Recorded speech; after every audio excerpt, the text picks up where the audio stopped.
Hello everyone, this is Marcelo Palermo for another show of Epic News, another Epic News show. If you see behind my back, you will see a picture of representative of Congressman John Lewis along Martin Luther King in the heydays of the civil movement back in the 60s. Martin, one along the other, and with other people as well. You also will see a picture, a painting of the great Benjamin Franklin, who once said a phrase, something that will live eternally for posterity. He said, do what you can with what you have and where you're at. That's exactly what legendary John Lewis, who recently passed away and today was laid to rest at Georgia, at Atlanta, Georgia, the state of Georgia, did and lived by. A man who took his task as an American to heart and decided to change things for the better. He was always ready to lay down his life for the love of human advancement. He was against everything that was wrong about humanity and fought for everything that is good about humanity.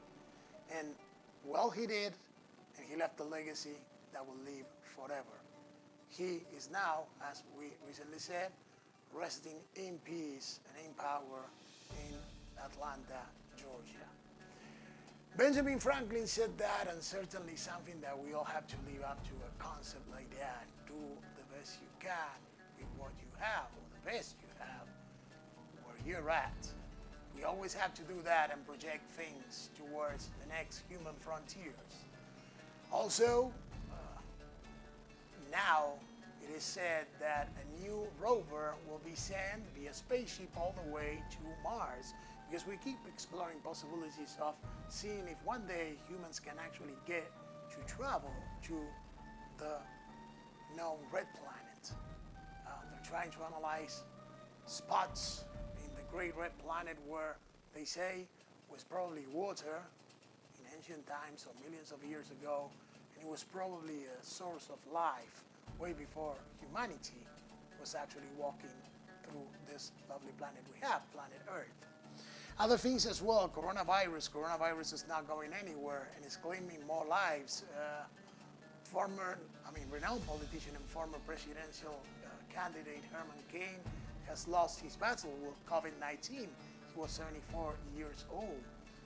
It is known that he was traveling through many cities, and recently he was, the last event or campaign event he attended to was a Trump rally in Tulsa, Oklahoma. But in July the 1st, he actually fell very sick, was admitted into the hospital, and unfortunately today he lost the battle against COVID-19, which is advancing steady, again, still not crazy, humongous numbers worldwide speaking, but hey, for sure and steady, it keeps on advancing.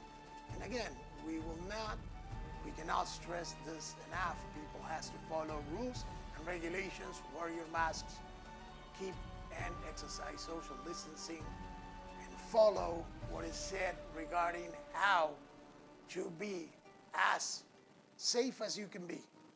You're going to have social interaction, and this situation has been going for too long. But it is of the utmost importance, of paramount importance, to understand that we have to keep on moving forward, being responsible. There is now a race against time for a vaccine that will probably be, as we said before, here by December, if not by around January or February 2021. But they're setting the timeline again in between September 2020 and February 2021. Companies such as Pfizer are working hard in order to get that vaccine. And the thing is, there's many things going on regarding COVID-19 that still are baffling us. For example, the fact that we're keeping records of deaths and new people getting or being infected by COVID-19 on a daily basis. For example, right now in the United States of America, we have had a total of 4,449,069 661 cases up until now. And the death toll ascended to 152,040 fatalities or cases or unfortunate diseases. Worldwide speaking, we are at 70,290,000, and the death toll has ascended to over 677,000 deceased people because of COVID-19. So we are going to keep on listening, hearing, seeing, learning about conspiracy theories, about doctors that say one thing against other doctors that say other things, people that consider that one thing is what's happening while others consider that another thing is happening. The thing is, the situation is real, and the only way you have to keep on moving forward without getting infected, or if you do, you gotta be responsible and be sure that you get cured and you take it at ease and you move forward the way you can, is by trying to get the facts right. Not trying, you have to. Just think about this new doctor now saying that hydrochloroquine works, but at the same time, she was talking about alien DNA, demons, possessing viruses getting into the body. This is exactly what we don't need right now. But it's not that we don't need people saying crazy things on air or crazy things in the media or in social media. What we don't need is people not being ready or well prepared to absorb the information, the amount of information, of news that are out there. If we're willing to live in a free country, in a free world, we're going to have to learn to accept the good and the bad things that are going to come with those liberties, with such freedoms. We need to have liberty and freedom of expression, but we need to know and educate, or how to educate people from an early stage, from early ages, so they can actually absorb the different concepts, different informations, different reports, different things that they hear and they see out there in a proper way. So when you hear and you see something that you know it's a little bit preposterous or way too preposterous to be true, you're going to be able to use critical thinking and understand that if it is too crazy to be true, well, it is too crazy to be true. And you're going to know how to seek the facts. Why do we have to be ready for these things? Because we shouldn't be censoring nobody. It doesn't matter if they put out their theories, conspiracy theories that sounds absolutely outrageous. We should let everybody, whoever has a platform, speak their minds out, or speak out their minds.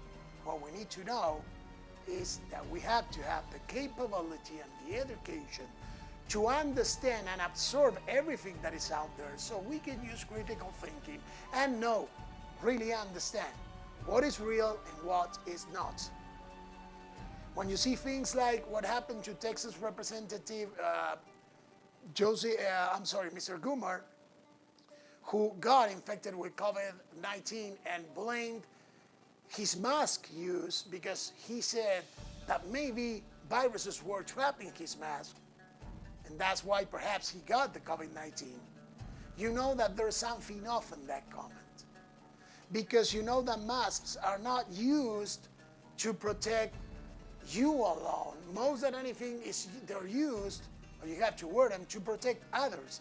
So Representative from Texas, Louis Gohmert, needs to understand that and needs to understand his responsibility when he's sending a message, because he will be sending a public message and lots of people will be listening to it. Now, I don't blame representatives of those who represent us. Who I really blame for their indifference is those who vote. First of all, you need to understand that you need to vote, because you need to express yourself and to express your opinion, voice your opinion, and say, put it out there, who you want to represent you. Your vote does count. You cannot say, well, what will it do? One vote less. It's just one. Just think that millions of people can think exactly the way you're thinking right now, and one vote less can turn into millions of less votes. And that can actually determine an election. So you gotta be responsible and understanding exactly who you're voting for. Because, yes, somehow your life will depend on it. It doesn't mean that a politician, especially in a democracy, will come over and say, you're going to eat peas today and tomorrow meat and past tomorrow chicken, and don't break those rules because if not, you're going to go to prison. That's not going to happen. But what is going to happen is that they're going to be in charge of making rules and regulations, of legislating for you to move forward in this democracy that is not perfect, but it's the best we have so far. So be responsible. Learn how to use critical thinking and analyze the information you see out there. Don't stop seeing something because you think it's outrageous. Go through it. Don't ask for somebody to be banned from the internet, from YouTube, from social media, because that is totalitarianism as well. That is behaving in a totalitarian way. You might disagree, and you might know that something said out there might be outrageously crazy. That's why you need to educate yourself and learn how to differentiate between facts, fake news, and things that could be or could not be true. For Epic News, this is Marcelo Palermo. Thank you for being with us. Remember to check our page, give us a like, check all our videos, and stay tuned because we're going to be there for you. Thank you, and you have a great day.